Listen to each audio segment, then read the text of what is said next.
Другим новостям лидером украинской диаспоры в Коми стал Николай Бейзак. За него на отчетно-выборной конференции проголосовали 24 делегата местных ячеек национально-культурной автономии.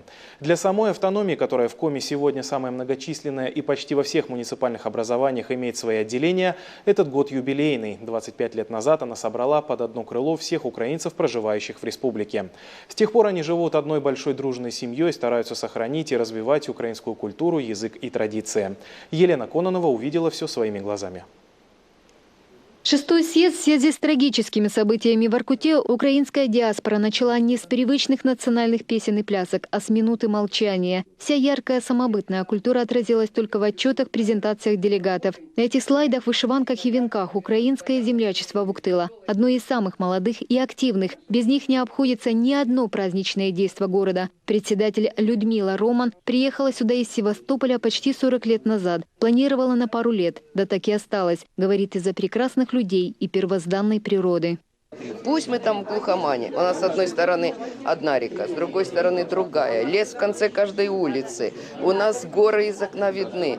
Для них всех Коми-край стал второй родиной. Но про свои корни они не забывают. Трепетно относятся к сохранению своего языка и традиций. Творческие коллективы есть во всех отделениях автономии. Но визитной карточкой диаспоры является народный хор «Украина». Одним из его основателей считается Сергей Гавриленко. Он поет с детства, обладает прекрасным лирическим тембром. Он еще в 7-летнем возрасте исполнял песни в военных госпиталях для раненых. Я знал, кто как поет, и я этих людей всегда звал к нам. И взрослых, и женщин, и молодежь. И буквально, значит, где-то в пределах года создался тот уже хор, которым руководит Масана, который уже тогда насчитывал до 40 человек. Сегодня автономия активно выдвигает творческие проекты, показывает украинские фильмы и мультики, проводит интерактивные встречи с детьми и молодежью. На мастер-классах учит изготавливать в этническом украинском стиле народные украшения, расписывать пасхальные яйца и вышивать. Все это сегодня актуально среди молодежи, отмечает Любовь Головченко, которая буквально недавно возглавила Сыктывкарское отделение. Приходит молодежь, например, школьники. Приходили к нам. Посмотрели, послушали, песни разучили, бусы сделали, сережки сделали. Им интересно стало. Они говорят, мы хотим еще прийти. Я говорю, конечно, приходите, мы рады вам всегда.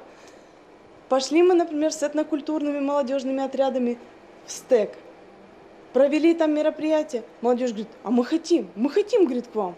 Этот год для автономии юбилейный. Ровно 25 лет назад украинские землячества в Коми решили, что пора объединяться. К знаменательной дате украинские писатели решили сделать подарок – создать книгу об украинцах, живущих на Коми-земле. Причем так получается, что само издание будет готово аккурат к еще одному юбилею – 95-летию республики. Елена Кононова, Константин Старытьенко, телеканал Юрган.